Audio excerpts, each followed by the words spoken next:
Olá, meus amigos. Que Deus abençoe, faça iluminar o seu entendimento para a compreensão da palavra dele, da vontade dele para a sua vida. E é óbvio, se você tem juízo, você vai obedecer. Se não tem juízo, deixa para lá. Já sabe que vai colher o fruto do que você plantar. Mas se você tiver o entendimento da vontade de Deus para a sua vida e tiver coragem para aplicar isso, exercitar isso, executar essa vontade de Deus, então você pode ter certeza que nem o inferno inteiro poderá contra você. Por falar em inferno, presta atenção a essa palavra. Muita atenção, por favor. O apóstolo Pedro diz assim: humilhai-vos, pois, debaixo da potente mão de Deus, para que a seu tempo, no tempo de Deus, vos exalte. Muito legal isso. Lançando sobre ele, sobre Deus, o Altíssimo, toda a vossa ansiedade. Lançando sobre ele toda a vossa ansiedade. Porque ele tem cuidado de vós. Que maravilha, né? Essa palavra é muito forte, muito poderosa. Aí ele diz assim, olha só.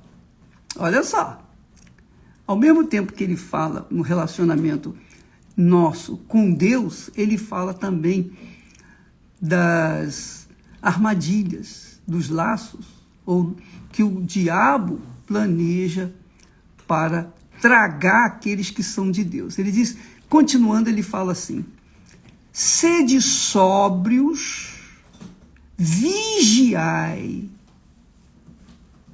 Ser sóbrio é ser temperado, equilibrado. Em tudo na vida tem que haver equilíbrio.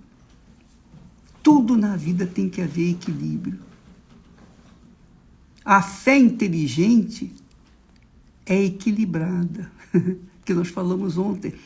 Você tem que usar a fé inteligente, saber usar a fé com inteligência, com sabedoria, com discernimento da palavra de Deus, para que você possa colher os seus frutos. Se você não usar a fé com equilíbrio, com certeza você vai cair, mesmo estando na fé, porque você desequilibrou. Não pode desequilibrar. Deus nos deu duas pernas para a gente andar em equilíbrio. Nosso corpo tem que estar equilibrado para que possamos andar, correr, exercitar, enfim, viver nesse mundo. Então, se o nosso corpo precisa de equilíbrio, imagine a fé. Quando a fé é desequilibrada, não é sóbria, então a pessoa se torna fanática, que é o que mais se encontra por esse mundo afora. Fanáticos. Fanático é a pessoa que não pensa, não raciocina no que está crendo, em quem está crendo. E depois ela vai colher os frutos desse fanatismo. Então ele diz assim, sede sóbrios, vigiai. Quem tem equilíbrio, quem é equilibrado, vigia, olha para um lado, olha para o outro, fica atento para não cair em tentação. Sede sóbrios, ou seja, equilibrado, seja temperado, vigiai, porque o diabo, vosso adversário, o diabo não é adversário daqueles que são dele, não. Aqueles que são dele já estão sob o domínio do diabo. Mas o que ele quer? Ele quer apagar a glória de Deus que há dentro de você, que é fiel, que é temente a Deus, que é uma pessoa correta, justa, íntegra, gosta da disciplina, aplica a disciplina na sua vida. Você tem hora para comer, tem hora para dormir, tem hora para acordar, tem hora para distrair, tem hora para tudo. Porque você é uma pessoa da fé, inteligente, e você é equilibrado. Então o que o diabo faz? O diabo anda ao derredor, está aqui escrito. O diabo, vosso adversário, anda em derredor, quer dizer, rodeando os que são de Deus. Ele não pode tocar naqueles que são de Deus. O diabo não pode tocar em mim, nem pode tocar em você que é de Deus. Mas ele cerceia, ele fica só dando volta. Por que ele fica dando volta? Diz aqui Pedro, ele anda em derredor como leão bramando, buscando a quem possa tragar.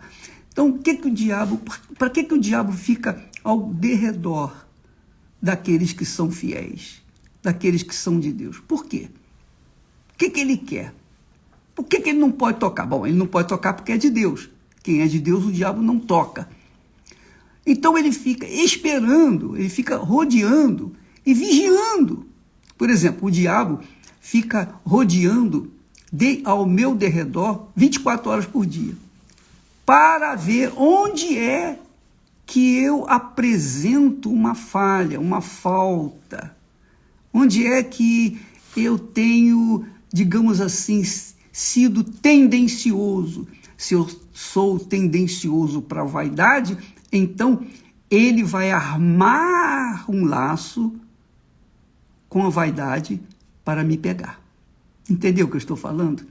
Se eu sou, digamos, uma pessoa tendenciosa para a traição, para o adultério, então ele vai trazer pessoas dele, mulheres dele, para tentar me fisgar.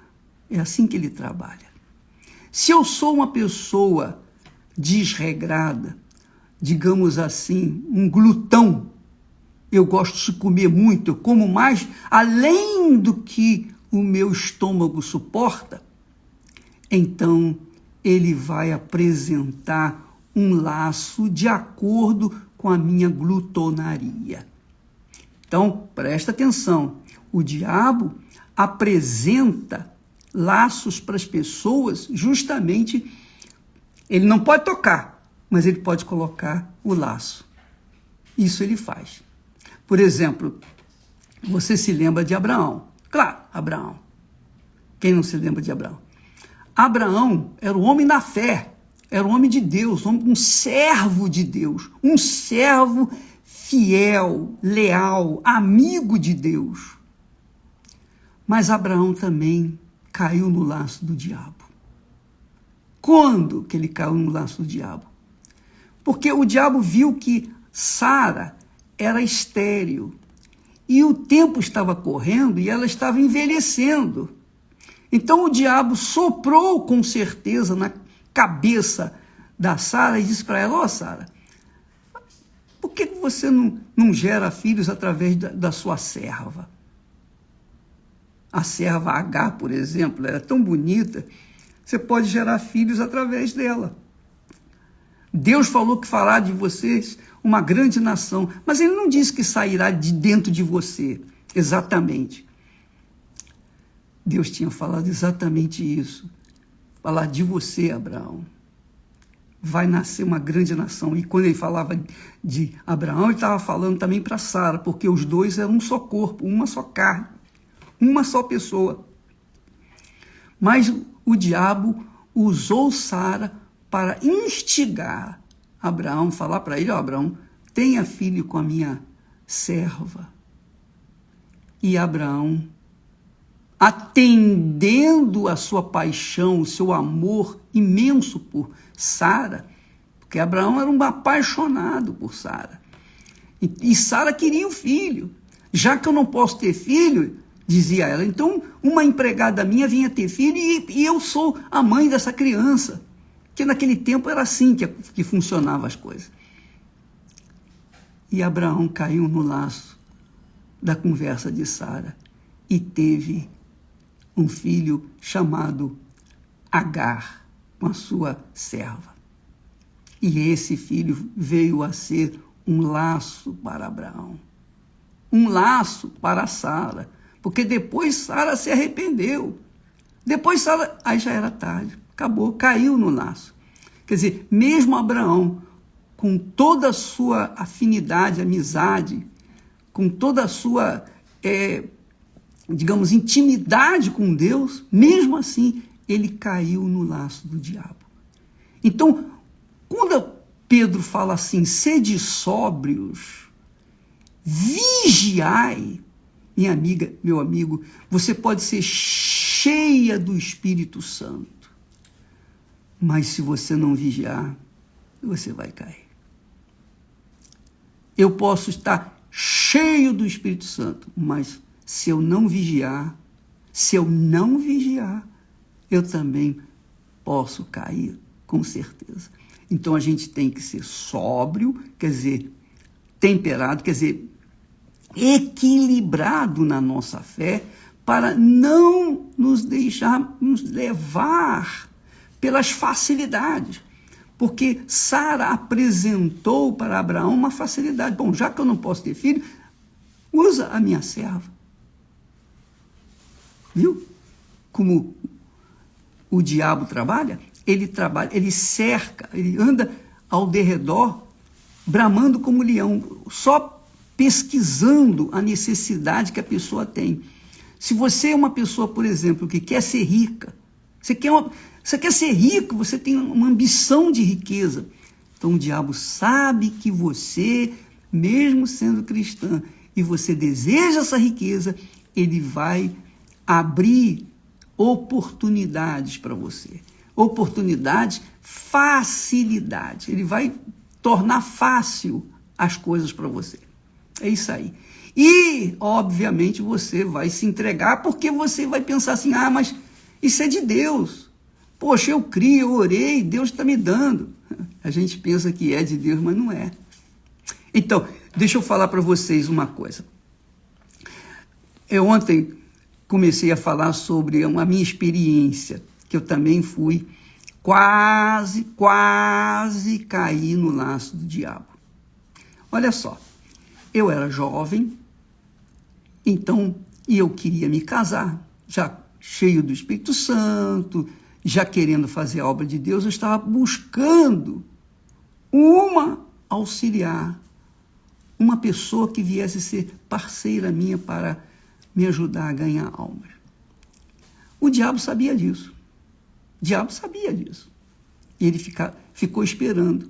Até que um dia, eu lendo a Bíblia, eu vi aquela palavra lá que Jesus falou em João 15, 7. Ele diz assim, se vós estiverdes em mim e as minhas palavras estiverem em vós, pedireis o que quiserdes e vos será feito.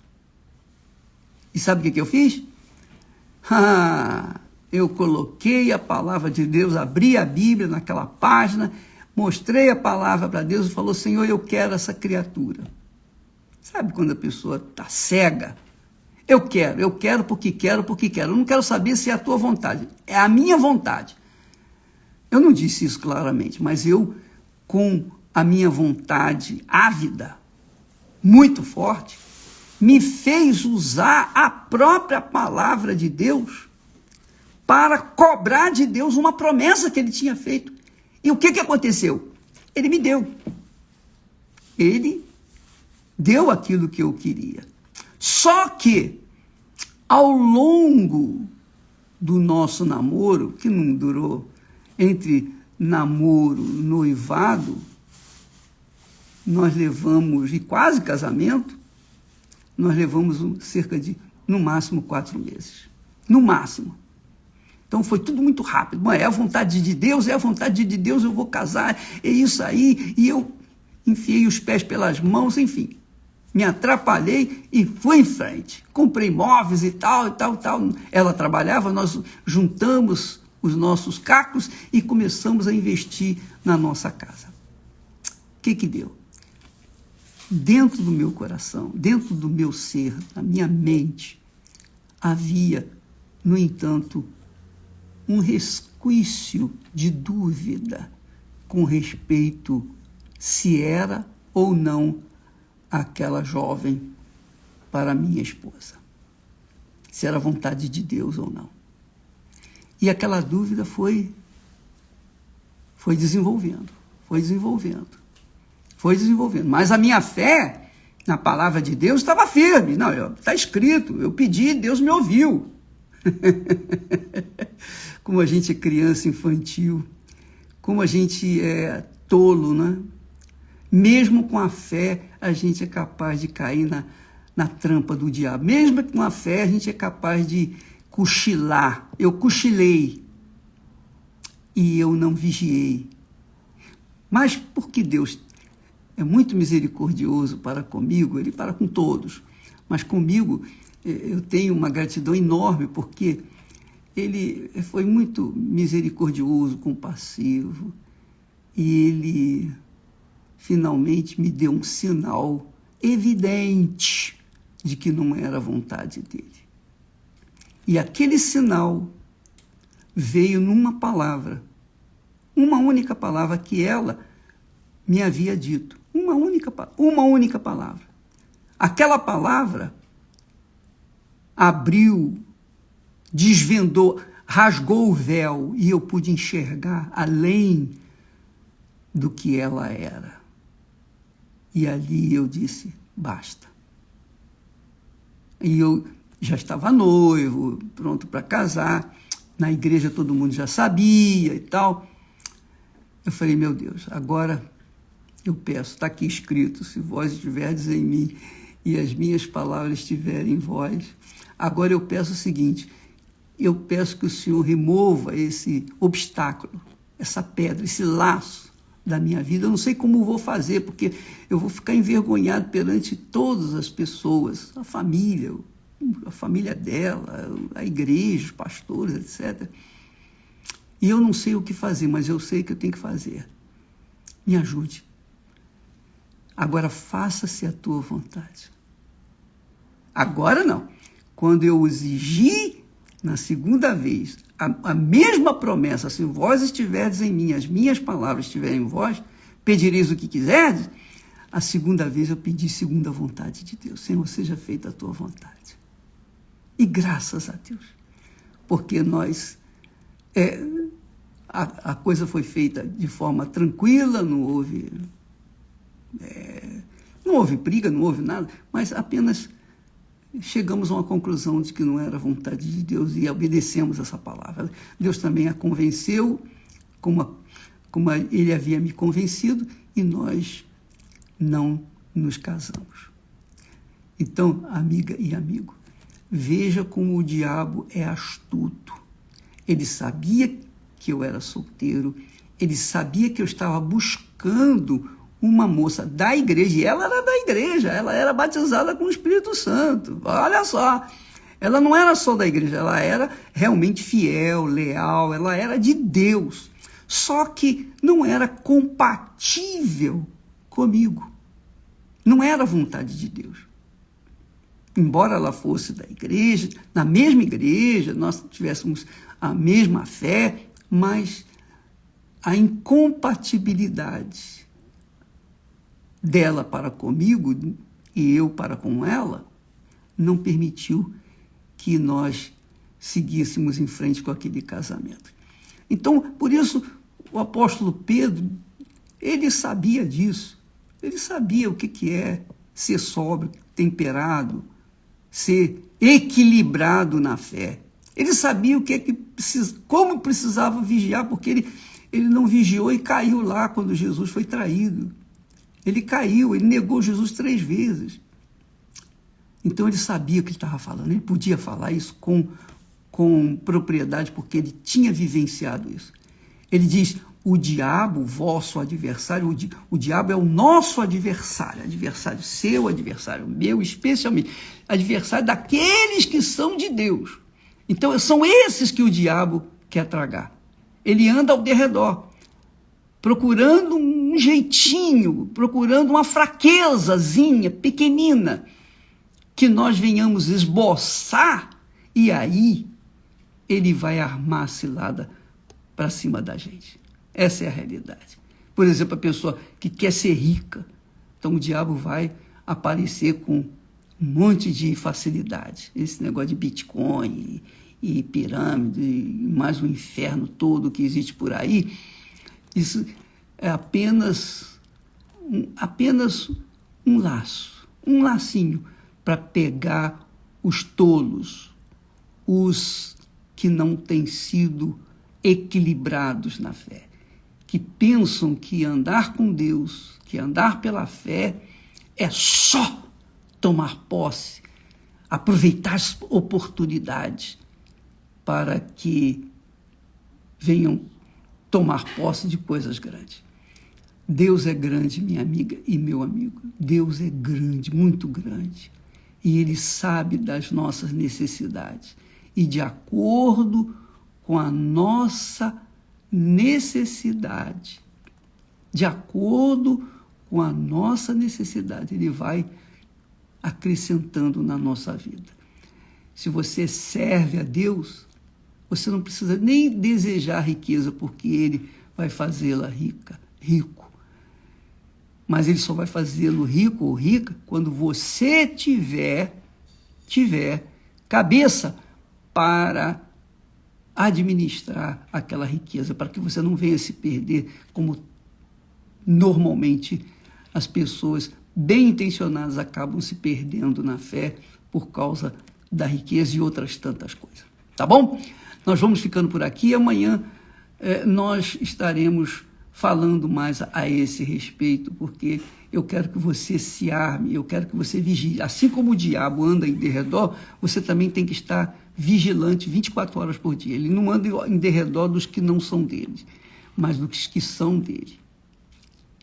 Sede sóbrio, quer dizer, sede prudente, equilibrado, temperado. Use a sua fé com sabedoria, a sua fé de acordo com a vontade de Deus, porque Deus não vai, se Ele ama, como nós sabemos que ama, e se você crê mesmo nele, você vai ter fé para abrir mão da sua vontade, para fazer a vontade dele e ser uma pessoa bem-aventurada.